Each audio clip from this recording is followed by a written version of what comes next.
ഇന്ന് election result വന്ന ദിനമാണ്. നമുക്കറിയാം നല്ല രീതിയിലുള്ള ഇടിവുണ്ട് സിനിമയുടെ കളക്ഷൻ എന്നുള്ളത്.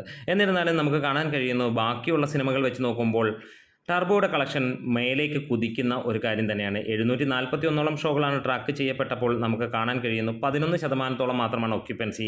അതിൽ നിന്ന് 53 ലക്ഷം രൂപയോളമാണ് വന്നിരിക്കുന്നത്. അതായത് ഇന്ന് 85 ലക്ഷം 90 ലക്ഷം രൂപയാണ് സിനിമയുടെ ഇന്നത്തെ കളക്ഷൻ. അതായത് 1 കോടിക്ക് താഴെ പോകുന്ന ആദ്യ ദിനമായി മാറുന്നു.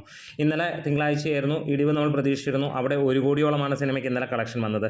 ഇന്ന് ബാക്കിയുള്ള സിനിമകൾ വെച്ച് നോക്കുമ്പോൾ അതിനേക്കാളുമൊക്കെ മുകളിൽ നിൽക്കുന്നു. 2 സിനിമകളോളമാണ് കട്ടയ്ക്ക് ഇതിന് കൂടെയുള്ളത്. അതിൻ്റെ മുകളിലേക്ക് സിനിമ നിൽക്കുന്നു. ഒരിക്കൽ പോലും സിനിമ താഴേക്ക് പോയിട്ടില്ല എന്നുള്ളതാണ്. ഇതിനോടകം 11 ദിവസത്തിന് മുന്നായിട്ട് സിനിമ 70 കോടി എത്തി. ഈ 2 ദിവസം കൊണ്ട് സിനിമ 75 കോടിക്ക് അടുത്തേക്ക് എത്തിയിരിക്കുന്നു എന്നുള്ളൊരു വാർത്തകളാണ് നമുക്കറിയാനുള്ളത്. കഴിഞ്ഞ 2 ദിവസമായി 2 കോടിയോളമാണ് കേരള കളക്ഷൻ മാത്രമായി വന്നിരിക്കുന്നത്. വേൾഡ് വൈഡായിട്ട് സിനിമ ഗംഭീരമായിട്ട് കുതിക്കുന്നു. 73 രാജ്യങ്ങളിൽ സിനിമ ഓടുമ്പോൾ ഒരു കാര്യം ഉറപ്പാവുകയാണ്, അതിൻ്റെ ഷൂട്ടിംഗ് രംഗങ്ങളൊക്കെ കാണുമ്പോൾ മമ്മൂട്ടി ഡ്യൂപ്പില്ലാതെ ചെയ്തിരിക്കുന്നു. പലപ്പോഴായി മമ്മൂട്ടിയെക്കുറിച്ചുണ്ടാകുന്ന ഒരു അപവാദം പലപ്പോഴും പറയുന്നു ഡ്യൂപ്പ് വെച്ച് അഭിനയിക്കുന്നു. പക്ഷേ ഇതിലെ ഒരു സീൻ കണ്ടു കഴിഞ്ഞപ്പോൾ നമുക്കൊരു കാര്യം മനസ്സിലാവുന്നു.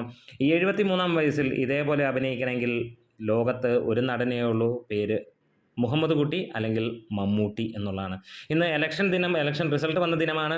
ഇവിടെ കേരളത്തിൽ ചരിത്ര വിജയമാണ് നടന്നിരിക്കുന്നത്. വേറെ ഒന്നുമല്ല, BJPക്ക് ആദ്യമായിട്ട് അക്കൗണ്ട് തുറക്കാൻ പറ്റി.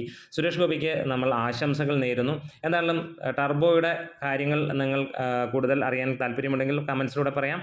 എന്തായാലും വിദേശ രാജ്യങ്ങൾ ഉൾപ്പെടെ ഗംഭീരമായിട്ട് പോകുന്നു. മമ്മൂക്ക സഹിതം സുരേഷ് ഗോപിക്ക് കൺഗ്രാജുലേഷൻസ് അയച്ചിരിക്കുന്നു. എന്തായാലും നമ്മൾ സിനിമ മേഖലയിൽ നിന്നുള്ള മറ്റൊരു താരം കൂടെ ആ റേഞ്ചിലേക്ക് എത്തുമ്പോൾ നമുക്കൊരു കാര്യം, അതുപോലെ തന്നെ മുഴുവൻ സീറ്റുകളിൽ 18ഓളം UDF നേടിയിരുന്നു. കൺഗ്രാജുലേഷൻസ് പറയുന്നു UDFന്. അതേപോലെ ഒരു സീറ്റാണ് LDFന് നേടാൻ കഴിഞ്ഞത്. അവർക്കും ഒരു കൺഗ്രാജുലേഷൻസ്. അപ്പോൾ നമുക്ക് നമ്മുടെ സിനിമ എന്ന രാഷ്ട്രീയത്തിലേക്ക് കടക്കുമ്പോൾ നമുക്ക് കാണാൻ കഴിയുന്നു ഇവിടെ മുഖ്യമന്ത്രിയും രാജാവുമെല്ലാം ടർബോ ജോസ് തന്നെയാണ് ഈ ഒരു കാലഘട്ടത്തിൽ. നമുക്ക് കാത്തിരിക്കാം. നമ്മുടെ വീഡിയോസ് ഇഷ്ടമെങ്കിൽ സപ്പോർട്ട് ചെയ്തണം. Thank you bros.